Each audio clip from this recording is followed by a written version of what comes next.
And on to other news this morning, the livelihood of Johannesburg waste collectors is under threat. Our city authorities have slapped a non-profit organization that assists the collectors with an eviction order. And now joining me in studio for more details on this, we've got Wastepreneurs project manager Steve Jordan and manager Godfrey. Gentlemen, thank you so much for your time and for joining us this morning right here in our studios. Now, before we actually get into the main issue at hand, which is the problems which Wastepreneurs is currently experiencing, just perhaps give us a brief summary of the exact business and what exactly Wastepreneurs is. I'll start over with you, Mr. Steve. Awesome. Thank you very much. Wastepreneurs, as you said, is a non-profit organization initiative that's been set up in order to help make the waste pickers within the city of Johannesburg a lot more economically viable. We have a pilot site currently at the Pirate Sports Ground in Greenside. The big advantage of that, it gives the waste pickers the ability to bring their waste to the site, sort the waste, so they're not sorting in the parks and public areas anymore. They do the sorting. They also then have their waste weighed, get paid out immediately for it, which also means that they can now do 2 or 3 trips during the course of the day. So instead of earning possibly 100 Rand a day, they have the ability to earn 300 to 400 Rand per day. Plus it's controlled, they're registered with the police, and it's a huge initiative. We've got 105 wastepreneurs, waste pickers working through the initiative at the moment. And it's made a huge difference to their lives, and it's also making a difference to the city. Within Johannesburg, there will be between 2,500 and 3,000 waste pickers. And the plan, ultimately, what we'd love to see is us incorporating all of these people into the program to assist in making them more economically viable. And now, perhaps, okay, no, you can carry on, Mr. Steve. Godfrey manages the site, yeah, and he's got day-to-day hands-on. Every day he works with everybody. So, Godfrey, over to you. I was actually quite interested in asking Godfrey as to why he actually ventured into this type of business. Why did you actually choose into going into this kind of career? And when actually did you start partaking in this? Oh, thank you very much, Matapelo, and the viewers at home. I started a long time ago with recycling. I've been this legacy for long. But what I can tell you, this one is more special or more one of its own kind, because we deal with people who are less fortunate, actually, who are maybe on drugs, who are former convicts. Yeah, the one who don't have a job at the moment, since job is a little bit scarce in our country. We try to help each other on that point. So it's whereby I decided to join them. And then with this depot, they can do, they can earn a living in a fair way, rather than to be on the robots begging and doing all this stuff. You see, we don't want them to see our community fell down in that point. Yes. Now, perhaps, Mr. Steve, just give us more clarity on how exactly this business operates. You're saying that people come in. Do they have to register to be part of Wastepreneurs, or also, you know, supply some of these services to you? How does it actually work? How does a person actually get to become, to be part of this initiative? Okay. I think everybody has seen the hundreds of waste pickers that are in our suburbs every day. Especially when you've got your pick it up day, you've got everybody with their trolleys coming through. So your waste pickers are going through everybody's rubbish, looking for the valuable recyclable waste. They collect the waste, they bring it through to our depot. As Godfrey pointed out, at the depot, every one of them, we've got 105 at the moment. They registered. They are registered with the Parkview Police as well. They get special Wastepreneur trolleys, which are better designed to ensure that they're not as much of a road hazard. And then we monitor them. We monitor the earnings they're making. We monitor their growth. I think there are about 10 of them that have already moved out of living in the parks, where Godfrey's managed to find accommodation for them in hostels within the surrounding area. And obviously, from our point of view, with the pilot site that we have at Pirates, is between 100 and 150 lives have been changed, but we can't take many more than that in terms of we're really doing about 100 tons a month through our site. And ideally, what we'd like to do in conjunction with the city and with Pick It Up is to roll these sites out. So wherever you've got a Pick It Up site, if we had a Wastepreneur site, we could then start, if we ended up with 20 sites, we'd then be looking after 2,000 of the waste pickers. And to us, it's a way into the future to look after the environment and also make these waste pickers who play an important role in our city a lot more economically viable. It's interesting, I mean, tomorrow, for instance, the Gift of the Givers, Mamba Foundation and Wastepreneurs are having a special humanitarian event down in Fordsburg where there are 1,000 waste pickers coming through, where we'll be giving them food, we'll be giving them blankets. And there's, within this, there's the economic side, there's the environmental side, but there's also the humanitarian side, where we need to look after these people. They are an intricate part of our city. And if we can make them economically viable and from a humanitarian point of view look after them as well, it starts making a difference to their lives and starts making a difference to our city as well.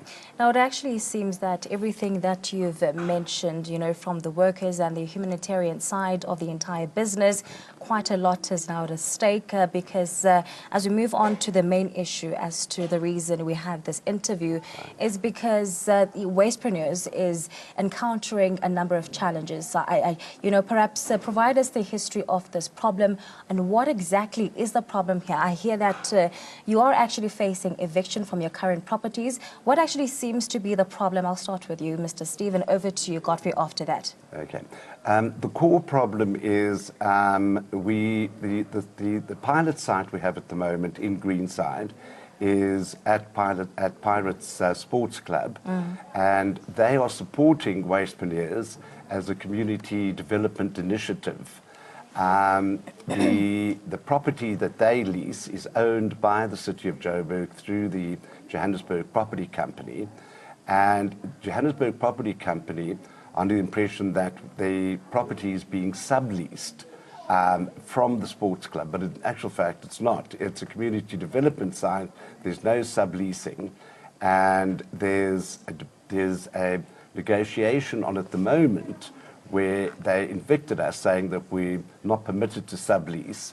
And we're in communication at the moment with the MMC for Environment, the MMC for Economic Development, to try and resolve the issue.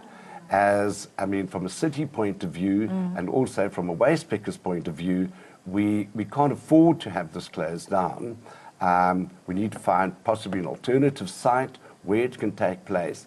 But we'd also like to have a look at the future, because the environment and also the supplying of jobs, meaningful jobs and economic development of the people is very, very important. As I said, 2,500 to 3,000 people within the city. But if you look at it nationally, there are almost 60,000 people involved in the waste recycling industry within our country. Let me actually give Godfrey a chance to actually unpack the impacts that this will have on the workers of Wastepreneurs and everybody else on the operations. Talk us through the impact that whether the closure or the eviction, if it actually does carry through, will have on the business itself. Let me go a centimeter back. As they want to evict us from there, it will be a very, very painful thing, first thing of all. Because I'm saying this from interpersonal space. I mean, it's not easy to see someone sleeping on the park with his family, and then, as Steve has already mentioned, we've got 105 people who are relying on us to make a fair living. Very rarely it's not going to be a very good thing. I don't think it will be sit well with them, because you can see them at the moment. Everyone is trying by all means to ask me what's happening at the moment. What is the next move? What are we going to do? What are we going to leave out of this? Because we can't carry on going 12 kilometers and then we don't get anything. And sometimes they walk up until in Newtown. If the depot is not there, they walk up until Newtown. So in Newtown, sometimes it's closed because they work for so long. They will get the money the next day. So to me, they can just go from Greenside, Linden, Rosebank is a walkable distance, but they can do their things much easier. They make their lives more simple. And you know now, Steve, Godfrey is actually mentioning the many fears that people now have in terms of actually losing the only source of income that they currently have at the moment. You just mentioned earlier on that you have been engaging in talks with the relevant authorities with regards to trying to mitigate the entire issue from actually panning out, you know, trying to avoid the dire consequences that this will have. Perhaps how would you describe the conversations that you've been having with the relevant authorities? Would you say that perhaps they're trying to meet you guys halfway on this matter? We've been trying to negotiate with the city for the last year, and it's been fairly difficult to get into those negotiations. But certainly over the last 2 or 3 weeks, there is a new spirit of willingness in order to find a solution so that we can move forward.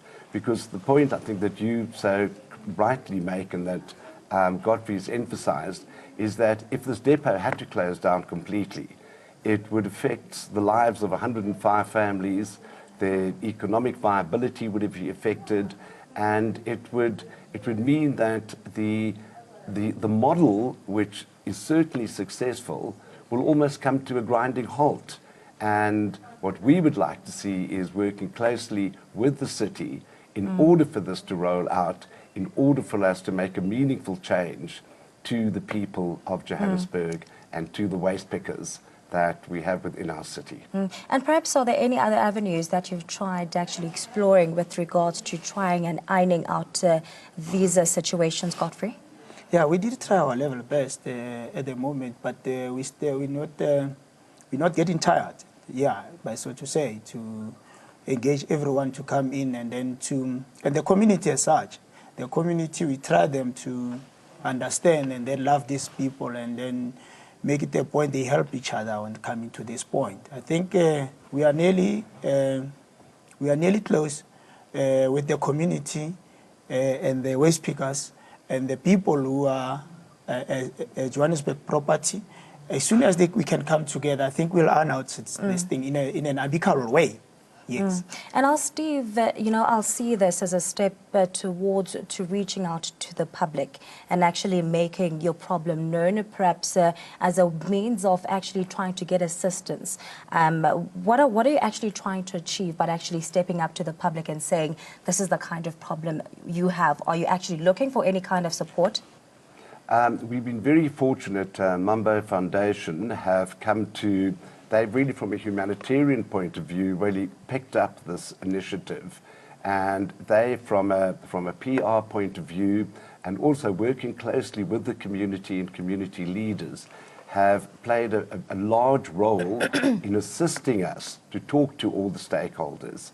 We've had the opportunity to talk to the councillors within the area, through the local newspapers. We've also managed to speak to the residents, and it's almost a total plan that's coming to a head now, and we're hoping that within the course of the next week, when we meet with council, we'll be able to get that resolution, but not only resolution on the future of the pilot site that we have in Greenside, but also come up with a meaningful formula that takes us forward to assist all the waste pickers, not only in the city of Joburg, but on a national basis as well.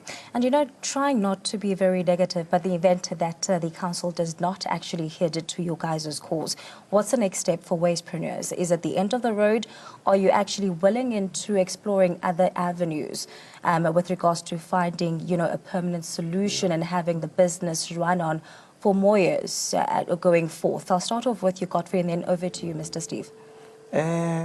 I'll be glad if the councillor can give us a chance and an opportunity to see what we are doing. First thing of all, it seems like they didn't come forward to engage with us to hear our side of the story or to see what we are doing, actual fact. If they can come to the depot, they will see by is what we are doing. I don't want to go further on on this thing of the councillor and only the community, the resident as well, because this is it affects the community as such.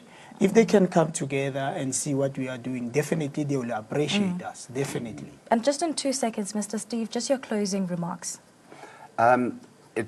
Following on from your question, we have been approached by other wards within within Johannesburg who are very keen on us setting up a similar initiative.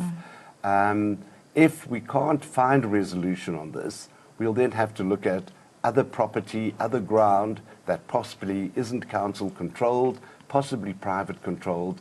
But in a nutshell, we can't afford to have an initiative like Wastepaneers just fade away and come to nothing.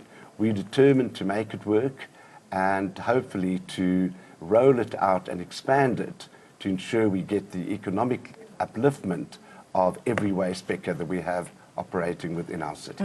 Well, Steve and Godfrey, thank you so much for your time and for joining us in our studios this morning. We, of course, wish you all the best with your business.